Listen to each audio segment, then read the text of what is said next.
এতটাই সহজ পদ্ধতিতে টমেটোর জেলি চাটনি বানানো যায়, না দেখলে বুঝতে পারবে না। এতটাই খেতে দুর্দান্ত হয়। এতটাই সহজ, একবার বাড়িতে ট্রাই করেই দেখো, খেতে দুর্দান্ত লাগে রেসিপিটা। তাহলে চলো শুরু করা যাক। নমস্কার বন্ধুরা, আশা করছি সবাই খুব ভালো আছে, সুস্থ আছে, আমরাও ভালো আছি। আবারও অনেকদিন পরে একটা রেসিপি নিয়ে চলে এলাম। সর্ষের তেল দিয়ে দিলাম কড়ার মধ্যে, একটু গরম হওয়ার সঙ্গে সঙ্গে দিয়ে দিলাম তেজপাতা আর বেশ খানিকটা শুকনো লঙ্কা, দিয়ে দিলাম মিষ্টি সস বা মৌরি সস, যে যেটা বলো। একটু ভাজা ভাজা করেই দিয়ে দেবো গ্রেট করা টমেটোটাকে। আর টমেটোটা গ্রেট করে যদি না নিতে পারো, মিক্সিতে কিন্তু পেস্ট করে নিতে পারো, কিন্তু সেটা বেশি কিন্তু মিহি হওয়া চলবে না, একটু দানা দানা থাকতে হবে। যাই হোক, একটা ঘুরান দিলেই কিন্তু টমেটোটা সুন্দর দানা দানা থাকবে, শুধু একটু ঘুরিয়েই দিলেই এইভাবে গ্রেড হয়ে যাবে। দিয়ে দিলাম পরিমাণ মতো নুন আর দিয়ে দিলাম একটুখানি হলুদ গুঁড়ো। এখন জলটাকে আমি শুকিয়ে নিলাম নাড়াচাড়া করতে করতে। আর জলটা শুকানোর পর দিয়ে দেব পরিমাণ মতো আমি চিনি। যেহেতু টমেটোর চাটনি, চিনিটা তো সেক্ষেত্রে একটু বেশি লাগবেই। দিয়ে দিলাম পরিমাণ মতো চিনি, চেখে নিয়ে পরে কিন্তু আবার দিতে পারো। সেই জন্য কিন্তু প্রথমে কম দেওয়াই ভালো, বেশি মিষ্টি হলেও আবার গ্যারগ্রা মিষ্টি হলে ভালো লাগবে না। আর চিনিটা দেওয়ার পর নাড়াচাড়া করতে করতে দেখো কি সুন্দর একটা কালার চলে এসছে না। চিনির কালারটা নাড়াচাড়া করতে করতে কিন্তু এইরকমই কালার আসবে, তাহলেই না জেলি চাটনিটা ভালো লাগবে। নাড়াচাড়াটা করেই যেতে হবে যাতে নিচে না লেগে যায়। আর যে কোনো রান্না নিচে লেগে গেলে সেটা রান্নার স্বাদটাই চলে যায়।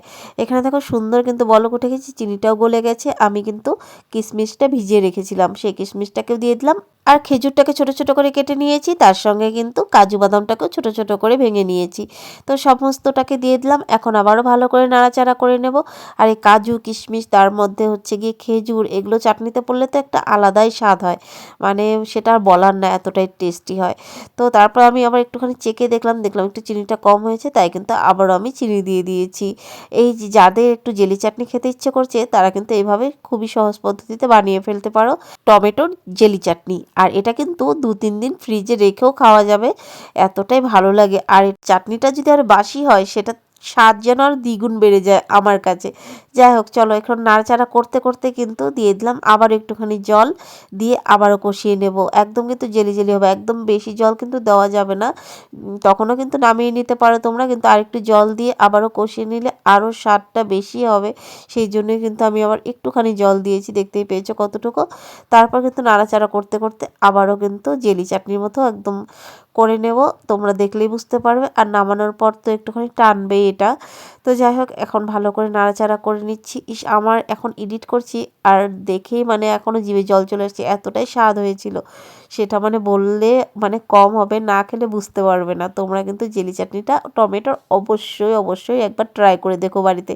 এখন তো কত সুন্দর সুন্দর টমেটো বাজারে পাওয়া যাচ্ছে, একদম নিয়ে এসে এইভাবে জেলি চাটনি বানিয়ে বাড়ির সবাইকে চমকে দাও, খুবই দুর্দান্ত হয়। আর নিরামিষ দিনে তো একটা পারফেক্ট রেসিপি।